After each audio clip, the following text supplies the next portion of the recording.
Hello, everyone, and thank you so much for tuning in to the Hypocrites and Hypochondriacs podcast.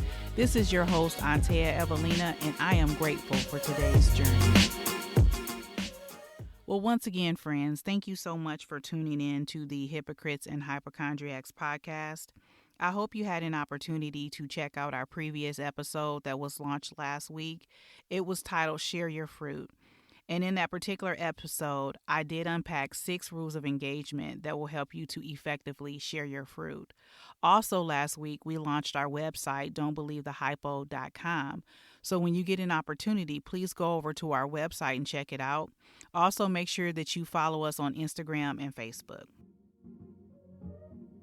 Well, today's episode is titled Barriers and Obstacles. And in this episode, we will unpack some of the barriers and obstacles that we will encounter as we are on our way to living our life on purpose with purpose. A barrier is something that stops us in our tracks, and an obstacle is something that delays our journey. And as I prepared for this podcast episode today, I sought the Lord.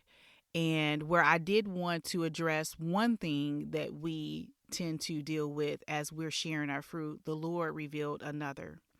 He illuminated it in scripture in Jude 22, where it talks about sharing compassion and being different, sharing compassion and making a difference. We as human beings and we as believers are supposed to be different and make a difference. And that's in consistently and effectively sharing our fruit. Compassion is something we hear in the Bible when Jesus performed miracles. And we discussed in previous episodes how, truthfully, in order for miracles and signs and wonders to take place, compassion needs to be present. And so as we start on our journey of sharing our fruit with other people, we have to understand that compassion needs to be present. Empathy needs to be present. And sharing your fruit is not always something tangible. We share hope, we share peace, we share love, we share positivity, we share gratitude. There's so many things that we can share. And right now in the world, we're dealing with a pandemic. And right here locally, we're dealing with a tornado and the devastation that it left. And because of the COVID-19, we're unable to go to devastated areas and offer aid because of the risk of spreading the virus. So then what do? If we can't touch people, if we can't come in contact with people and have a conversation with people, how do we share our fruit? We share our fruit with others by letting them know that we care, by letting them know that they're not alone. And when we see such obvious devastation in people's lives, it seems as if the human condition wants to comfort people. But there's unseen devastation that happens in people's lives that we have to be sensitive to as well. And so when it comes to learning how to effectively share our fruit, there's not always going to be a pandemic. There's not always going to be a natural disaster that we visibly can see with our eyes and decide that we want to make human contact with people and we want to show our support. We're going to have to be able to reach those people where we may not obviously see. And not everybody's going to be lovely. Not everybody's going to smell good. Not everybody's going to be friendly. And so we have to address those challenging things that may come up as we are on our journey of sharing our fruit. And I really wanted to be transparent in this episode, as I always build notes and I always want to make sure that I make my points and I share things with you. But I would say do some soul searching. Do some soul searching. I can remember being inside my home with my family as the tornado was happening. And I remember immediately when it stopped how my neighbors, to my frustration, came out of their homes.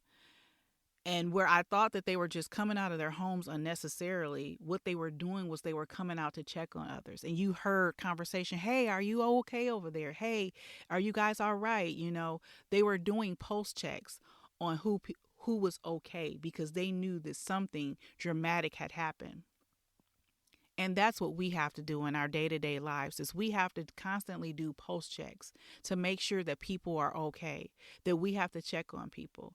And I will refer back to our 6 rules of engagement again from the previous podcast. It's not always going to be easy to spend time. It's not always going to be easy to invest in others.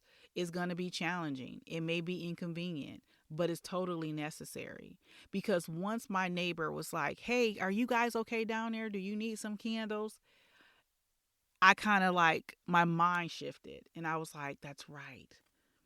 That's right. That's what we're supposed to be doing." And that's catching.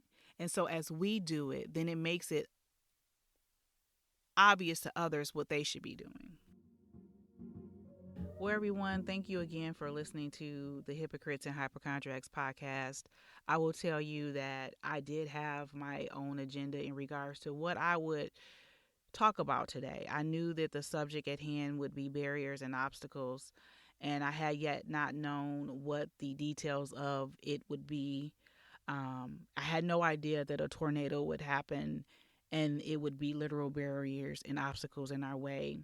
But in effort to share my fruit, I am in my closet with no power and I'm recording this podcast because I said I would. And I'm recording this podcast because I know that it's going to reach somebody and it's going to help someone. And so I'm going to make sure that I stick to what I say because my word is my bond. And I realize that I have a responsibility to produce these podcasts because I believe that it's going to reach people and it's going to spark something in someone. And so if you are listening to me right now, I say be encouraged. Let us know how you're doing. Message us on Instagram or on our Facebook page. Go onto our website and leave a message on our contact form, don'tbelievethehypo.com. Our social media is at Don't Believe the Hypo. We want to know how you're doing. And I just hope that today that you understand that if you are alive and you're listening to this, that you are blessed. Love you all. Have a great day.